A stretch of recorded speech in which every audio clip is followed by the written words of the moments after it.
Leitura do profeta de Ezequiel. Assim fala o Senhor Deus: Ó meu povo, vou abrir as vossas sepulturas e conduzir-vos para a terra de Israel. E quando eu abrir as vossas sepulturas e vos fizer sair delas, sabereis que eu sou o Senhor. Porei em vós o meu espírito, para que vivais, e vos colocarei em vossa terra. Então sabereis que eu, o Senhor, digo e faço. Oráculo do Senhor. Palavra do Senhor. Graças a Deus. No Senhor toda graça e redenção. No Senhor toda graça e redenção. Das profundezas eu clamo a vós, Senhor,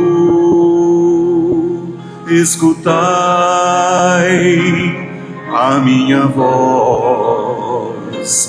Vossos ouvidos estejam bem atentos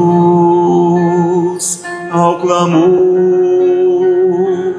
da minha prece. No Senhor toda graça e redenção. Se levardes em conta nossas faltas, quem haverá de se resistir? Mas vós se encontra o perdão. Eu vos temo e em vós espero. No Senhor toda graça e redenção. No Senhor ponho a minha esperança.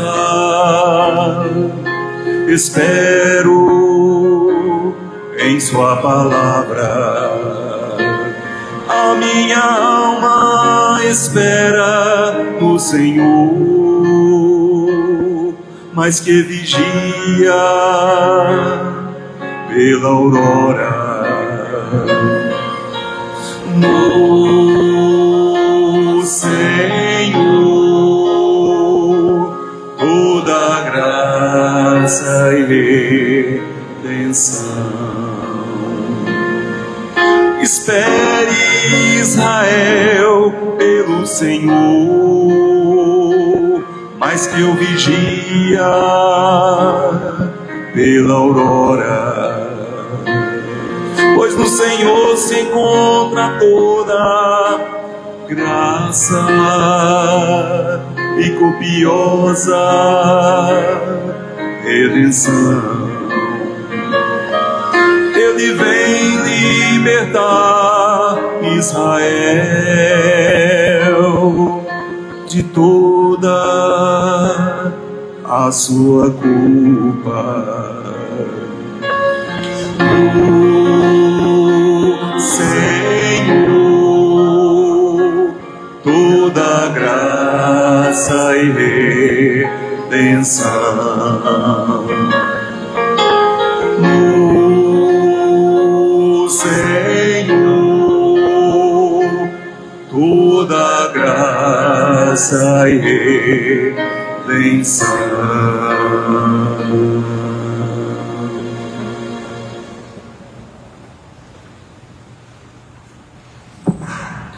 Leitura da carta de São Paulo aos Romanos. Irmãos, os que vivem segundo a carne não podem agradar a Deus.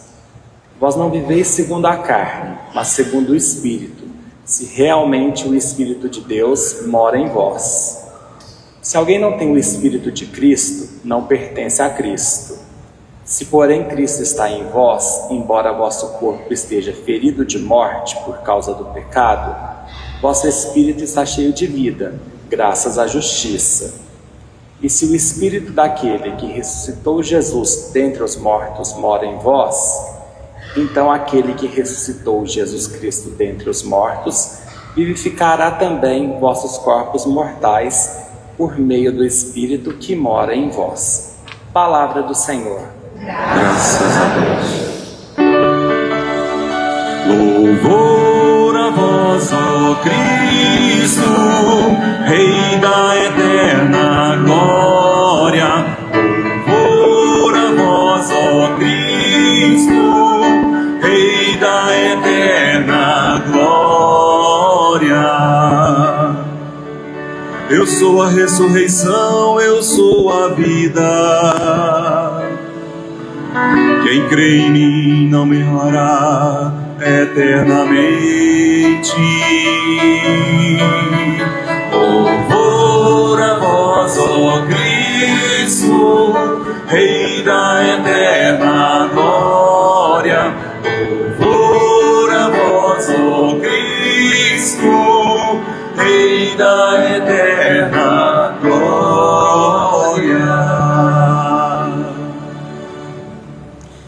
Eu estarei proclamando o Evangelho na opção mais breve. Então, aqueles que costumam usar o celular para acompanhar, eu pediria nesse momento que voltassem a atenção, o olhar para a minha proclamação. Prometo proclamá-la da melhor forma para que você guarde e escute bem este momento em que o Senhor nos fala. O Senhor esteja convosco. Ele está no meio de nós. Proclamação do Evangelho de Jesus Cristo segundo João. Glória a vós, Senhor. Naquele tempo, as irmãs de Lázaro mandaram dizer a Jesus: Senhor, aquele que amas está doente.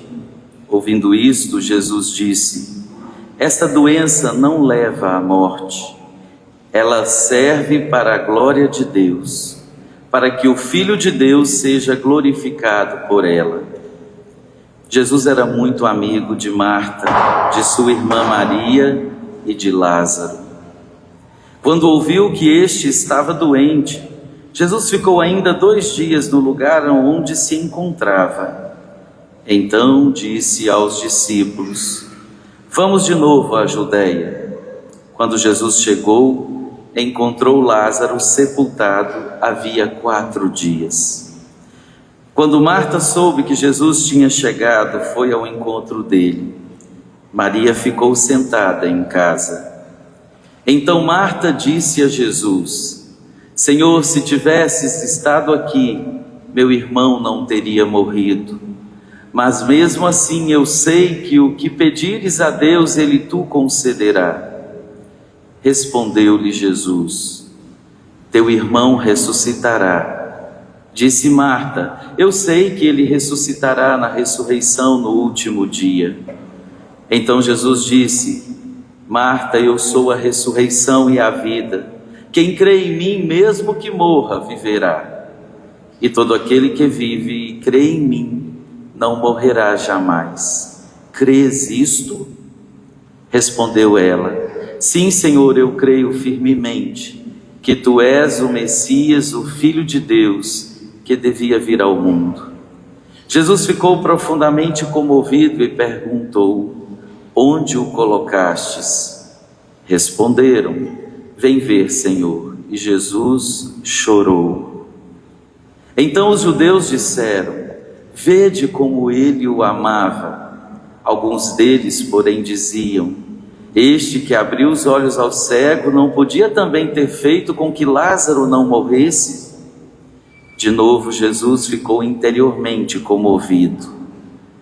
Chegou ao túmulo, era uma caverna fechada com a pedra, e disse Jesus: Tirai a pedra. Marta, irmã do morto, interveio: Senhor, já cheira mal, está morto há 4 dias. Jesus lhe respondeu: Não te disse que, se creres, verás a glória de Deus? Tiraram então a pedra. Jesus levantou os olhos para o alto e disse: Pai, eu te dou graças porque me ouviste. Eu sei que sempre me escutas, mas digo isto por causa do povo que me rodeia, para que creia que tu me enviaste. Tendo dito isso, exclamou com voz forte: Lázaro, vem para fora. O morto saiu, atado de mãos e pés com os lençóis mortuários, e o rosto coberto com um pano. Então Jesus lhes disse: Desatai-o e deixai-o caminhar. Então muitos dos judeus que tinham ido à casa de Maria e viram o que Jesus fizera, creram nele. Palavra da salvação. Glória a vós, Senhor. Bem, queridos irmãos, eu queria pedir aqui a ajuda do Marcelo, o meu xará, que pudesse nos ajudar cantando umas 3 vezes o refrão do Salmo, como uma pequena introdução, introitos nesta homilia, que traz uma das riquezas mais lindas do tempo quaresmal. Assim, todo o tempo quaresmal, enquanto liturgia da palavra, é um tesouro inesgotável. Mas neste domingo, de maneira tão sublime, trazendo o tema morte, crer, vida, ressurreição, escutamos o conjunto dos 3 textos, além do salmista, esse grande convite. Então vamos começar rezando com este refrão, como um refrão contemplativo, mais suave. E você, de onde está na vida, além deste lugar no banco, dentro dessa igreja, que você sinta, reze e encontre inspiração de Deus também no convite do salmista. No Senhor toda graça e redenção. No Senhor toda graça e redenção. No Senhor toda graça e redenção. Bem baixinho. No Senhor toda graça e redenção. Por favor, cante o primeiro estrofe conosco, Marcelo. Das profundezas eu clamo a vós, Senhor. Escutai a minha voz. Vossos ouvidos estejam bem atentos ao clamor da minha prece. No Senhor toda graça e redenção. No Senhor toda graça e redenção. Toda essa liturgia é um clamor que elevamos a Deus, liturgicamente, do ponto de vista do tempo litúrgico, do ponto de vista da palavra de Deus que nós ouvimos, e vamos entender um pouco mais na medida que eu avançar nesta homilia, desde o povo exilado, lá de Ezequiel, até a cena da morte de Lázaro com as suas irmãs e o povo que ali estava. Todo o conjunto, o tempo quaresmal, a palavra de hoje e você, que provavelmente sempre estamos em uma Eucaristia clamando, né, suplicando a Deus por alguém, por nós mesmos, né, pelos ossos ressequidos que muitas vezes nos encontramos, né, espiritualmente, às vezes humanamente. Aliás, diga-se de passagem, né, acho que há muito tempo a gente não vivia coletivamente essa sensação tão genérica, generalizada de desertos, né, de aridez, né, de ossos ressequidos, como é a imagem da primeira leitura. É a incerteza de um mundo cada vez mais caminhando para o precipício das insanidades das guerras, da fragilidade dos corpos, né, com as inúmeras realidades de enfermidades, da saúde mental, das relações humanas, né, marcadas por extremismos mundiais e no Brasil com um DNA todo particular, social. Ou seja, se você ainda não está clamando, né, suplicando a Deus, é porque você talvez não esteja entendendo nada de onde você está na vida, né? Porque se tem algo que nos ajuda a traduzir esse grito da humanidade por mais humanidade, por mais gentileza, delicadeza no trato das relações, é o tempo presente. Por isso, sim, essa liturgia é um clamor que a comunidade de fé leva a Deus, e é lindo esse clamor do ponto de vista da sua palavra, né? Então vamos fazer o caminho que essa palavra traz. A primeira leitura do livro do profeta Ezequiel, estamos no capítulo 37, portanto já passamos da metade do livro sagrado. Essa leitura, ela faz parte dos ossos ressequidos, da cena dos ossos ressequidos, que mostra exatamente a situação do povo de Israel. E Padre Marcelo, qual era a situação do povo de Israel quando esse livro do profeta Ezequiel foi escrito?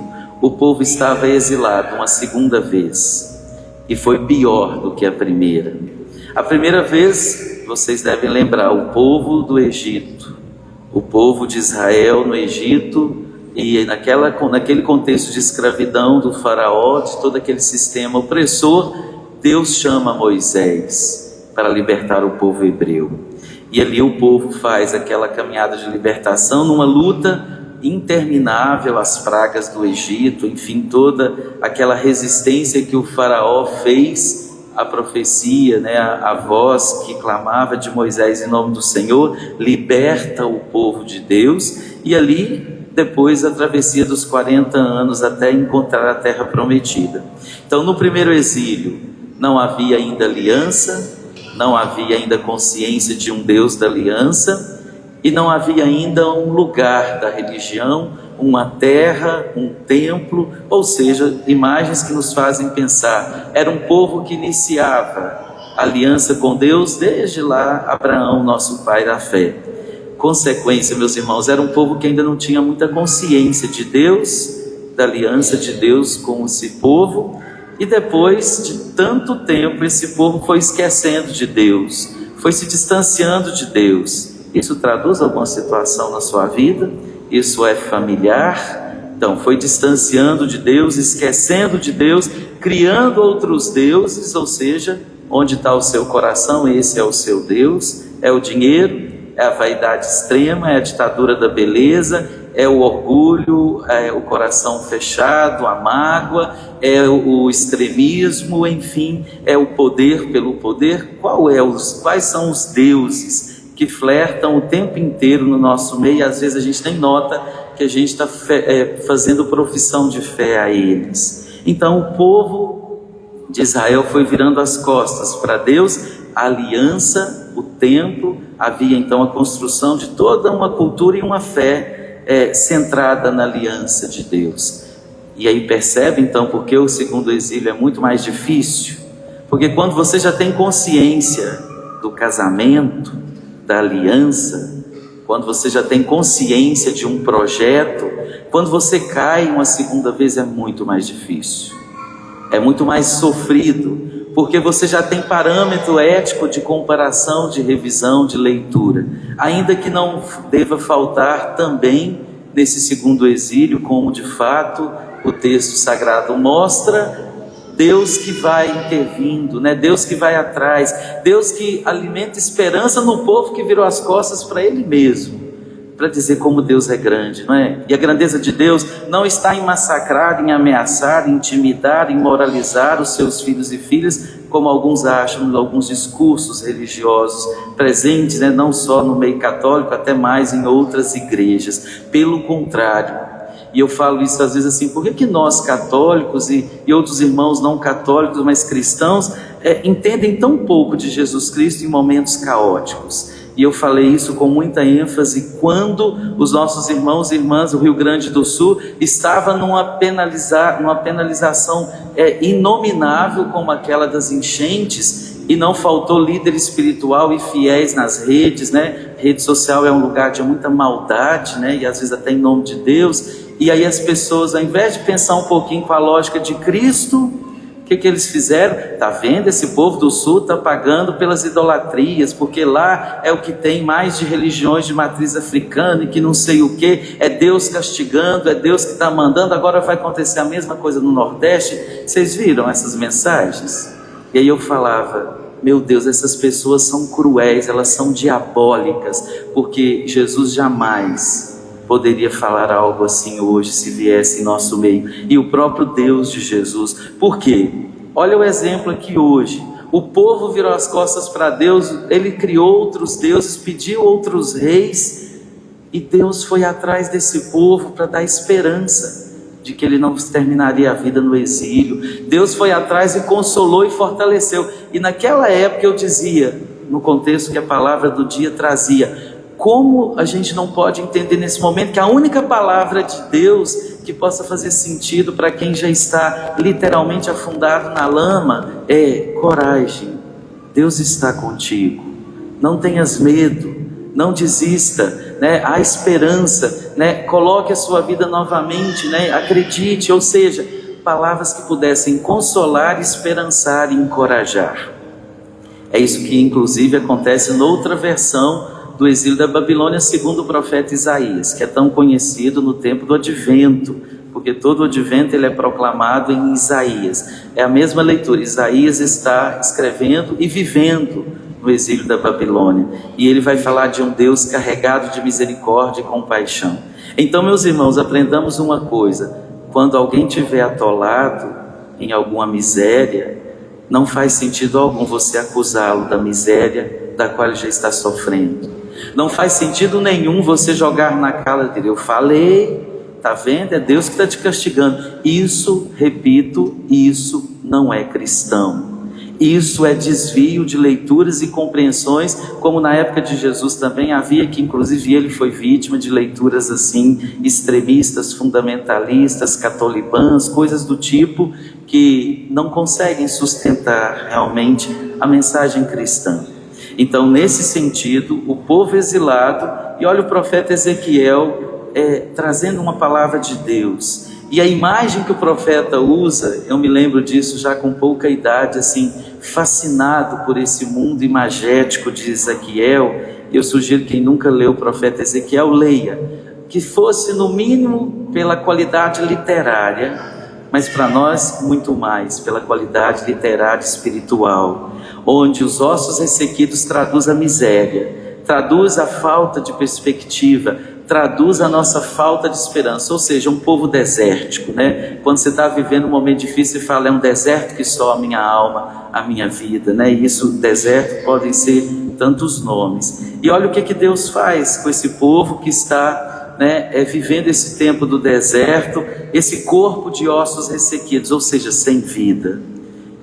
O profeta vai falar no exílio da Babilônia, quando já não resta esperança, o Espírito de Deus sopra e recria novamente o coração do povo exilado, do povo de ossos ressequidos, ou seja, de um corpo sem vida.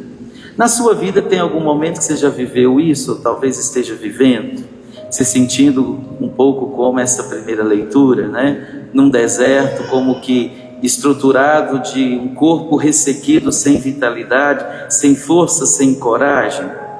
Então a palavra vem trazendo essa perspectiva de esperança, e o Espírito de Deus vai nos leva a passar então desse cenário de morte para o cenário de vida, de transformar os ossos ressequidos em uma experiência revestida de carne. E a imagem do texto sagrado, ela é muito imagética, porque o profeta vai soprando o sopro de Deus sobre esses ossos ressequidos.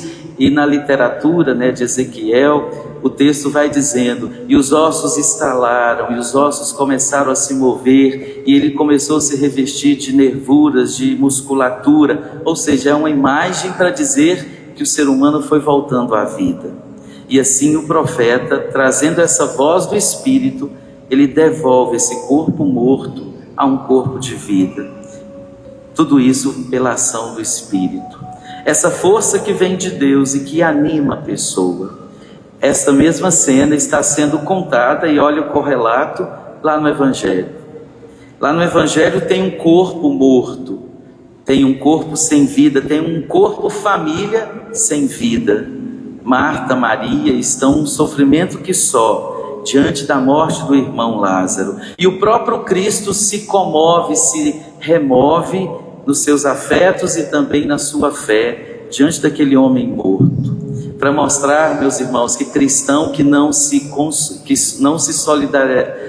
solidariza, cristão que não se comove, não se move pela dor alheia, não entendeu ainda também a mensagem do cristianismo. Cristão que olha para ossos ressequidos e não pensa o que ele pode fazer pela dor do outro. Olha a tragédia de Juiz de Fora, de Ubá, que coisa linda, movendo tanta solidariedade. Mas pensemos a Juiz de Fora daqui, não só da inundação não, mas de qualquer pessoa que ao seu redor está vivendo um momento de luto terrível, um momento trágico, um momento de enfermidade, um momento de crise existencial, um momento de depressão profunda, melancolia, de suicídio, enfim. Pensamos nas pessoas que estão passando necessidades. O que você tem soprado de Deus ao redor da sua vida, das pessoas que estão passando por desertos maiores e profundos do que o seu?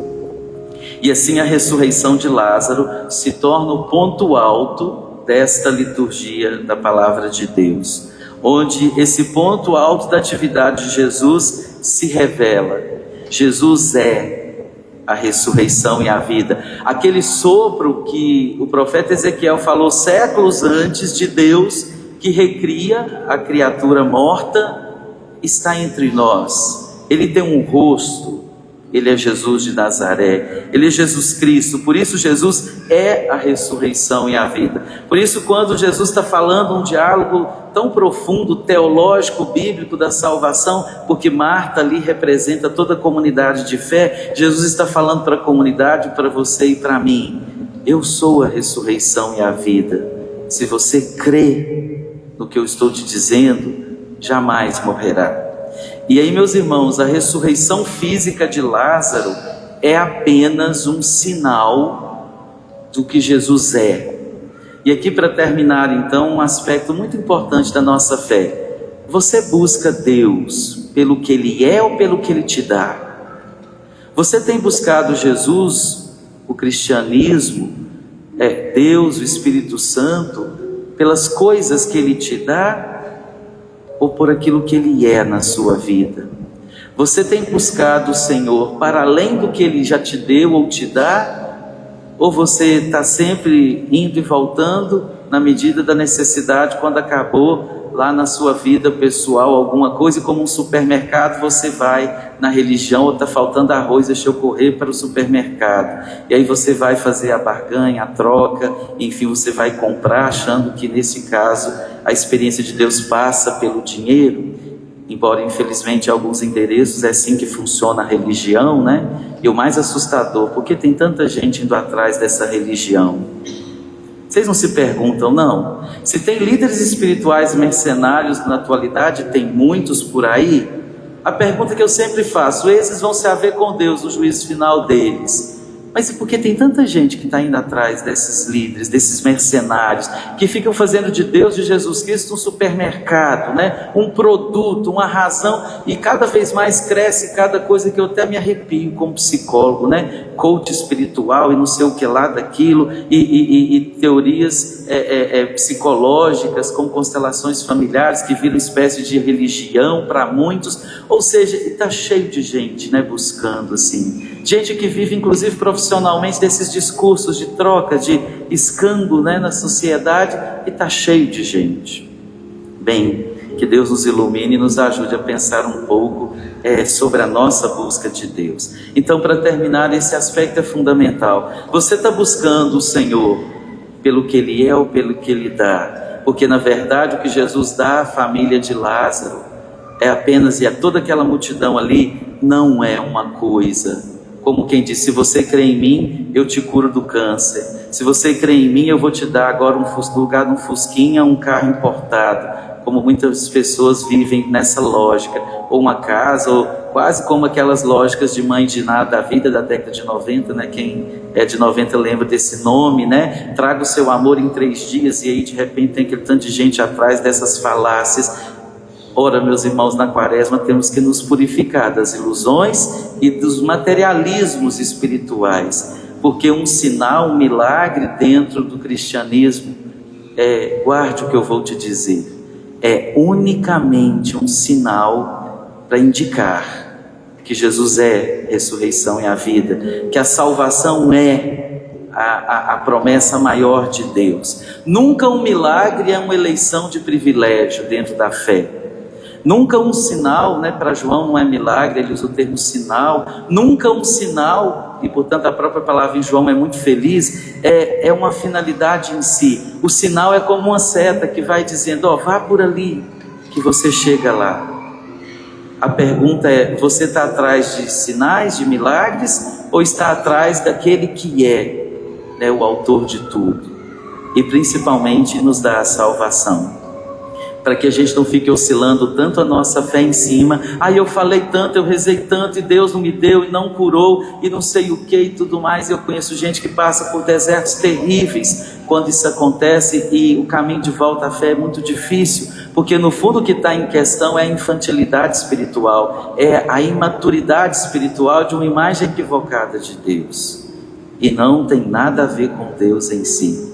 Por isso, num tempo onde tudo tem preço, pergunte-se também se você não trabalha com essa lógica em Jesus Cristo e na própria religião, pelo menos para nós católicos. Porque quando Jesus faz algo na multidão por alguém, Ele não está elegendo alguém como mais importante do que os outros, no sentido de um milagre. Ele só está dizendo para todos, embora atue em uma pessoa, que Ele é Deus. Por isso tem aquela música, né? Que eu não lembro bem, mas eu gosto muito da dinâmica do texto, né? Se Deus curar, Ele é Deus; se Ele não curar, Ele é Deus. Não tem uma música assim, Marcelo, né? Enfim, já escutei por aí no meio da JC da vida, e o bonito dessa música é que fala assim: olha, para mim, se Deus me der a graça da cura, Ele é Deus, e se Ele não der, Ele continua sendo Deus, porque mesmo quando eu não entendo, eu sei que Ele está comigo. E uma das únicas coisas que Jesus prometeu de Deus para nós, e que inclusive me fez muito bem no meu tratamento de câncer, e que ontem eu até falava na homilia das 18 horas, eu nunca precisei de pedir, nem fazer promessa, nem ficar exigindo de Deus que Ele me curasse do câncer. Aliás, eu nunca pedi isso, nem a Deus. A única coisa que eu pedi a Deus há 1 ano e meio atrás, primeiro, quando as pessoas diziam: padre, você já está curado porque você é padre. E aí eu comecei a ter uma crise, porque eu pensei assim: e se eu fosse um fiel que está aqui no banco, Ele não me curaria? E aí, gente, eu fiquei numa crise terrível, porque eu pensei: esse Deus não é de Jesus Cristo. Por mais que as pessoas fossem bondosas, querendo me consolar e fortalecer, mas a questão era que isso trazia uma teologia, uma visão de Deus. E a visão de Deus é: eu tenho um foro privilegiado que vocês tudinho não têm, porque eu sou padre. E isso jamais pode ser cristão. E aí, lógico, eu entendi que eu tinha uma outra visão de Deus, em que eu não precisava mais porque sou padre, teria um tratamento melhor de Deus. Mas pelo contrário, como qualquer filho de Deus, inclusive não cristão, porque se um bom pai e uma boa mãe, ele é capaz de amar o filho mais virtuoso, o filho que é até um bandido, um filho criminoso, um filho que acredita em Deus, um filho ateu, e ele ama a todos e olha até com mais carinho para esses mais vulneráveis. Por que Deus amaria menos do que esse pai e essa mãe? Percebe por que a gente tem que pensar nos momentos difíceis de desertos, a nossa visão de Deus? Porque quando a gente vê, a gente já está tornando Deus uma imagem e semelhança nossa. E eu pensei assim, meu Deus, se uma mãe e um pai ama de forma tão generosa os filhos que nem merecem esse amor, lógico que Deus ama muito superior a tudo isso. E o que quer que aconteça comigo não vai ser porque eu sou padre, ou porque eu tenho muita fé ou alguma fé, mas o que quer que possa acontecer, eu nem tenho explicação. Mas eu só pedi então uma coisa, e aqui eu termino, que Jesus prometeu, e Ele não prometeu milagres para nós se a gente acreditasse assim, Ele prometeu: se você crê em mim, eu estarei contigo.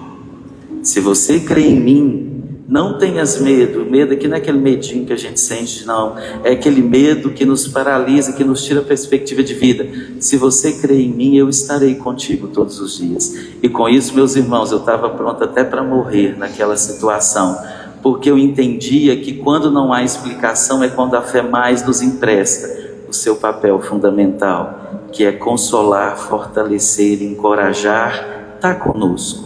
Então, em tempos de crise de ossos ressequidos, se pergunte: até onde você vai na fé, no que você julga acreditar e professar, como que vamos fazer aqui agora, todos de pé.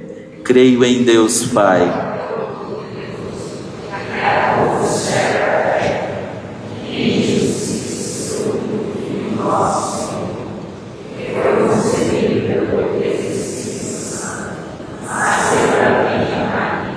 padeceu sob Pôncio Pilatos, foi crucificado, morto e sepultado, desceu à mansão dos mortos, ressuscitou ao terceiro dia, subiu aos céus, está sentado à direita de Deus Pai Todo-Poderoso.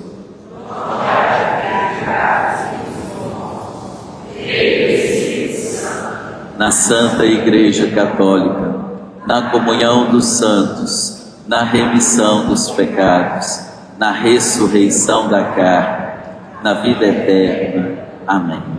Queridos irmãos e irmãs de ossos ressequidos, de desertos que nos atravessam, elevemos as nossas preces ao nosso Deus, e em cada oração rezaremos com confiança: atendei, Senhor, o nosso clamor. Atendei, Senhor, o nosso clamor. Pela Santa Igreja, por todos os batizados e pelos pastores que a conduzem, para que, fortalecidos pela palavra e pelos sacramentos, anunciem ao mundo a esperança da vida nova que brota da ressurreição de Cristo, rezemos ao Senhor. Atendei, Senhor, o nosso clamor. Pelos governantes e por todos os que exercem autoridade em nossa sociedade, para que, à luz do chamado da campanha da fraternidade, promovam políticas e ações que garantam moradia digna, justiça social e condições de vidas mais humanas para todos, especialmente para os mais pobres e vulneráveis, rezemos ao Senhor. Atendei, Senhor, o nosso clamor. Por nosso santuário, para que, ao nos aproximarmos do fim deste tempo quaresmal, sejamos renovados na fé, firmes na conversão e preparados para celebrar com alegria o mistério da Páscoa, rezemos ao Senhor. Atendei, Senhor, o nosso clamor. Pelos aniversariantes, Maria das Dores Pinto Coelho, rezemos ao Senhor. Atendei, Senhor, o nosso clamor.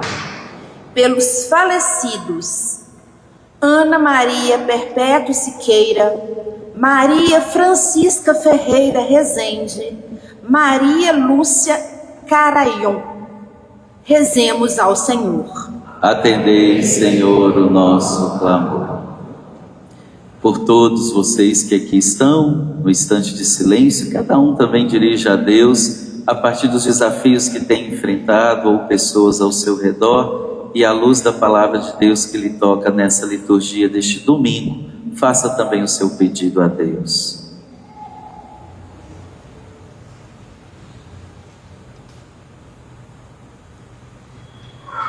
Na sua intenção nós os pedimos. Atendei, Senhor, nosso clamor. É o que vos pedimos por Jesus Cristo, vosso Filho, que vive e reina, na unidade do Espírito Santo.